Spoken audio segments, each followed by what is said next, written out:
Tu peux pas gagner une course de Formule 1 avec une Twingo, et pourtant la majorité des entrepreneurs, ils pensent que c'est le cas et qu'ils peuvent le faire.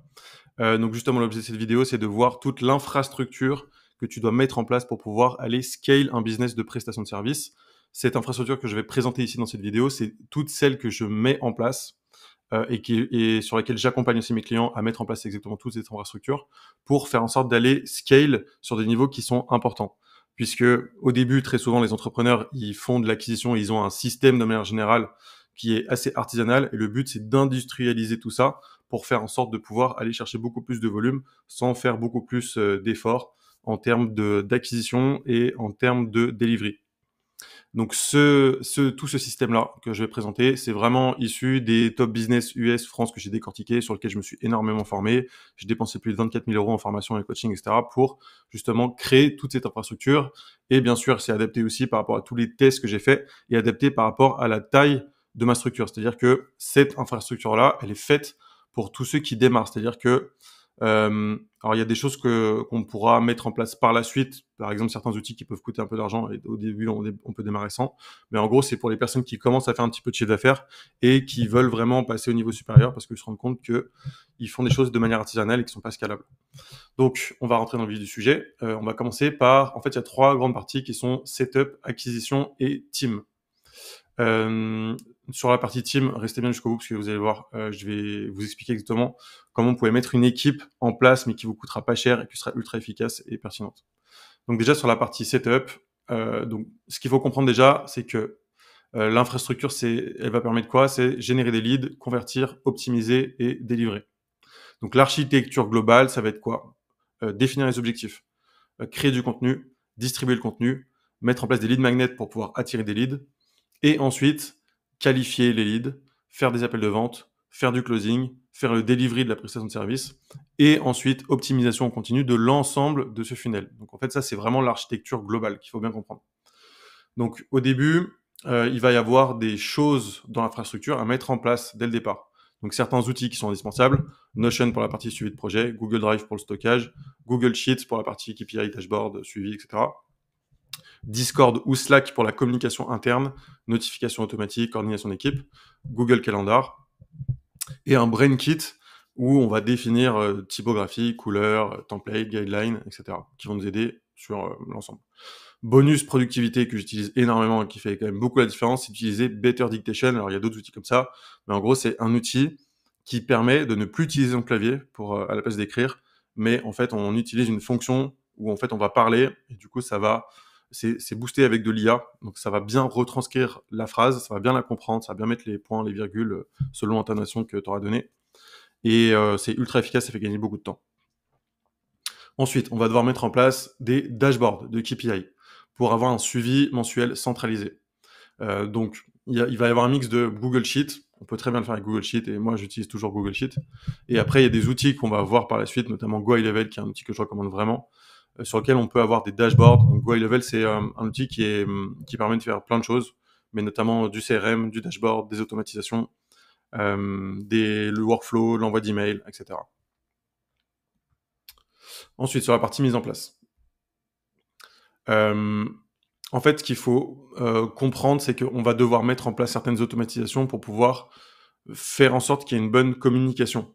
Donc en fait, quand il y a un événement, un calendrier qui est pris, on va rentrer le lead dans un pipeline, on va avoir des interactions avec les clients, et derrière, on va avoir un hub d'automatisation avec Zapier ou Make, qui vont permettre d'envoyer des notifications sur Discord, Slack pour la communication interne, et WhatsApp aussi, ça c'est pour la partie client, c'est-à-dire que selon le comportement du lead, on va envoyer certains messages sur WhatsApp ou sur email pour soit récupérer le lead, par exemple s'il a fait un no-show, lui proposer un nouveau rendez-vous, lui confirmer des rendez-vous, lui faire des rappels de rendez-vous, etc.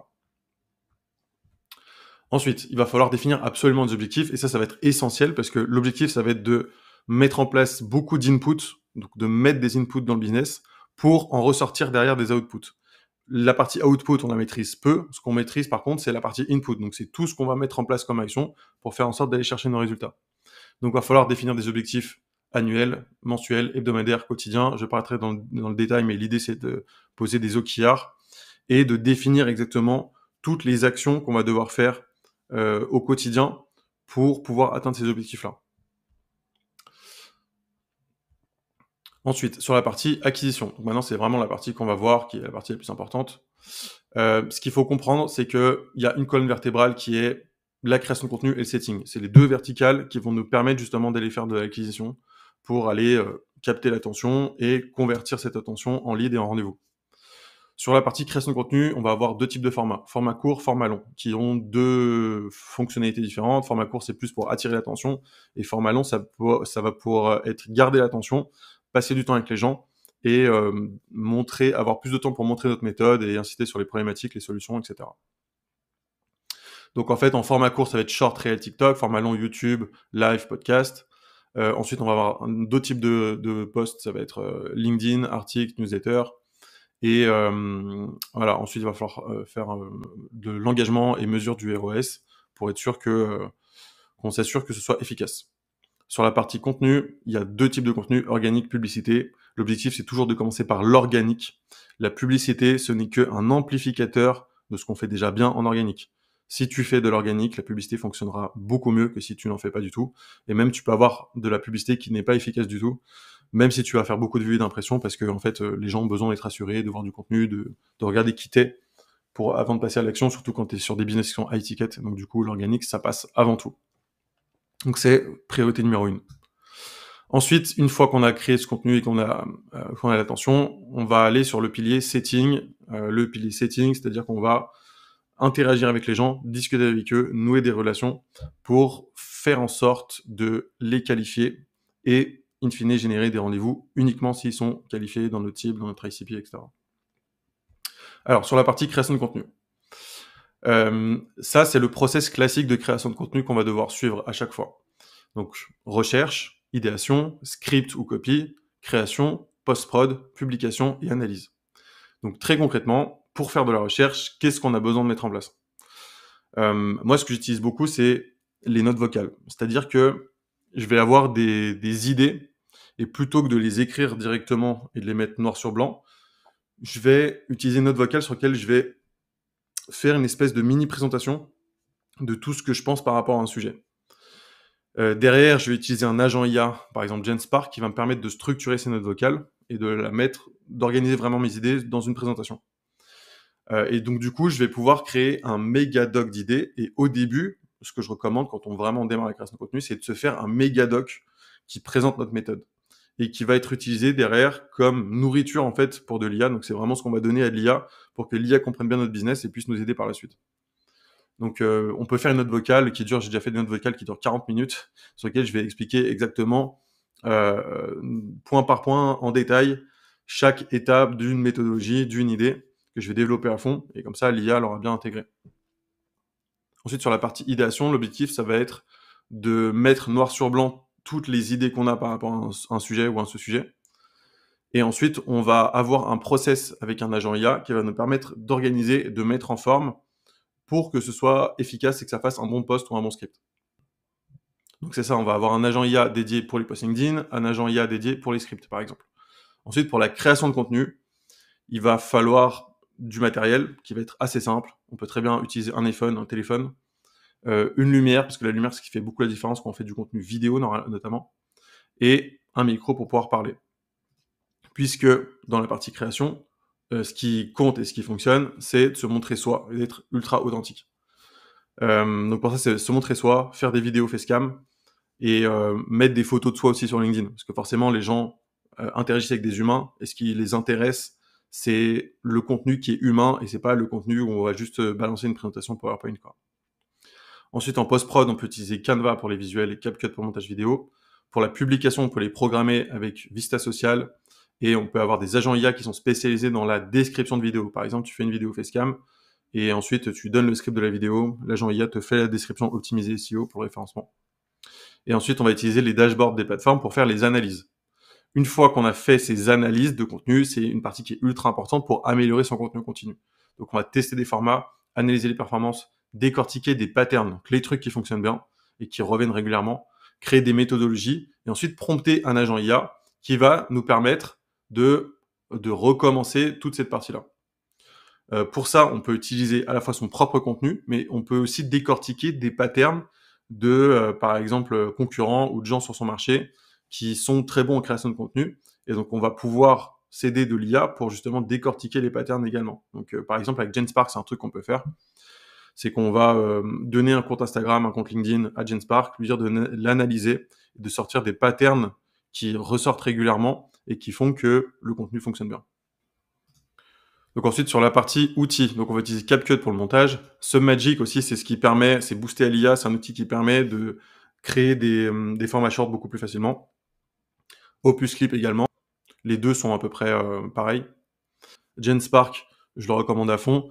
C'est un outil qui est une super IA en fait, qui va utiliser les meilleurs modèles d'IA pour faire différentes choses. Et notamment, ça peut analyser des pages web en profondeur, ça peut créer des présentations longues, et c'est ultra puissant.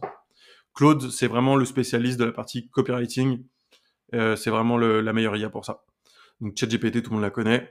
Vista Social pour programmer les posts. Lucidchart pour créer ce type de présentation comme ça, très visuel, schématique. Et Tela qui est un outil qui permet de filmer son écran et avec la caméra que je suis en train d'utiliser aussi pour faire la vidéo, par exemple.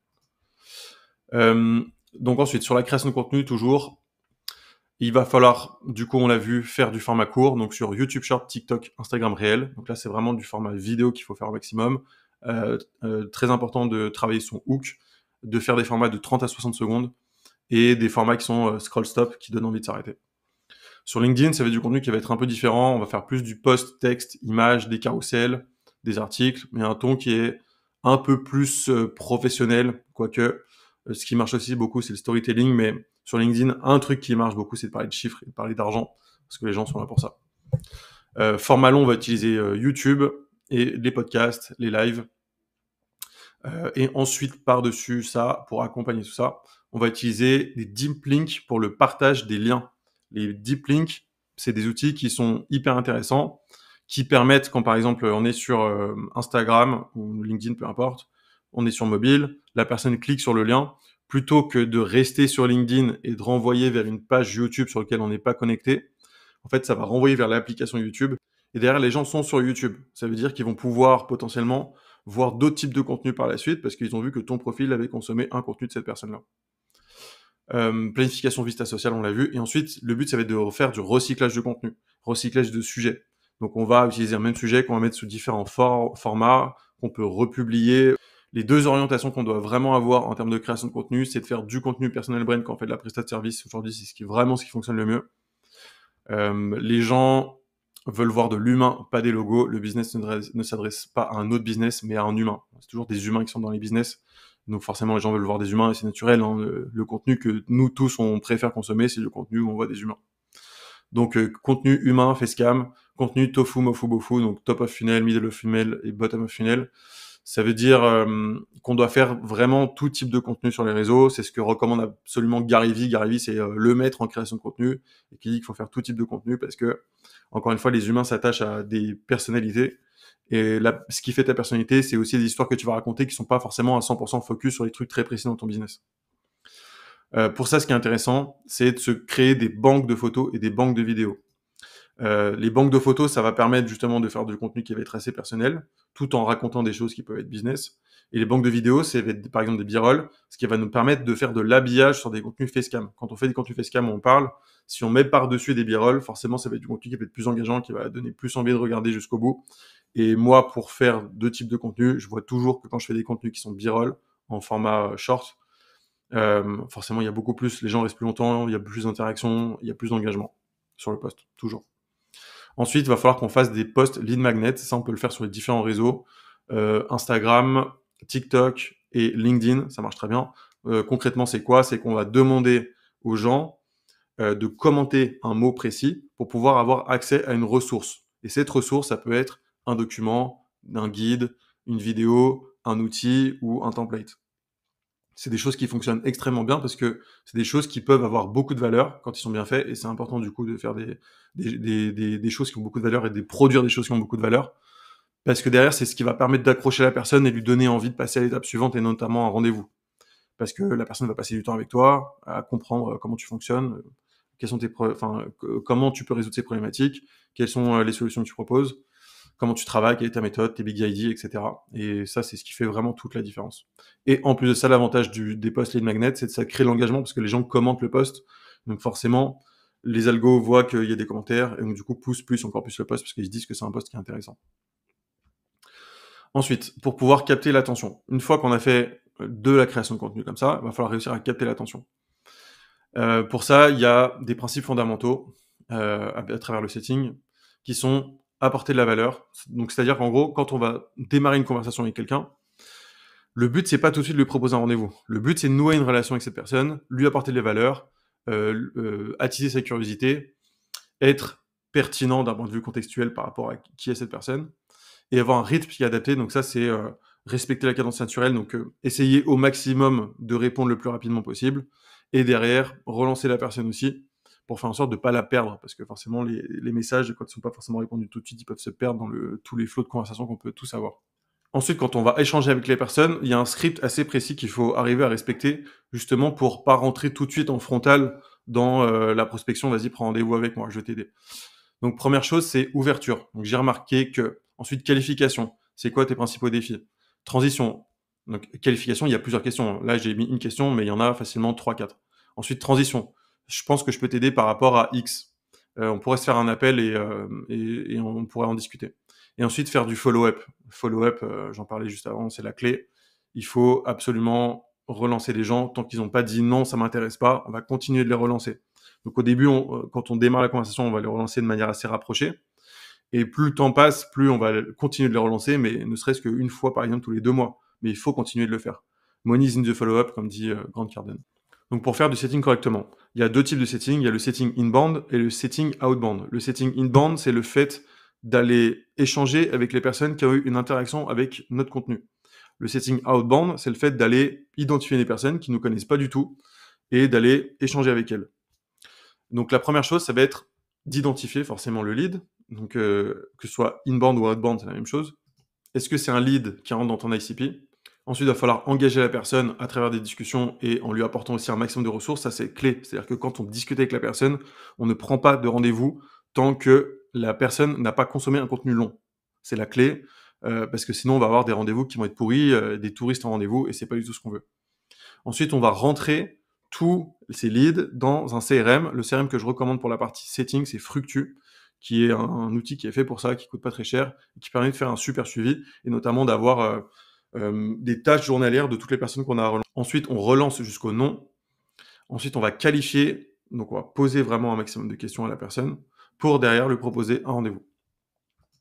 Ensuite, une fois qu'on a un rendez-vous de closing qui a été planifié, donc là, on va avoir besoin d'un calendrier en ligne, premièrement. Donc, on peut avoir soit un calendrier, soit sur Go High Level, justement, l'outil que je recommande, il y a un calendrier en ligne qui permet de faire ça.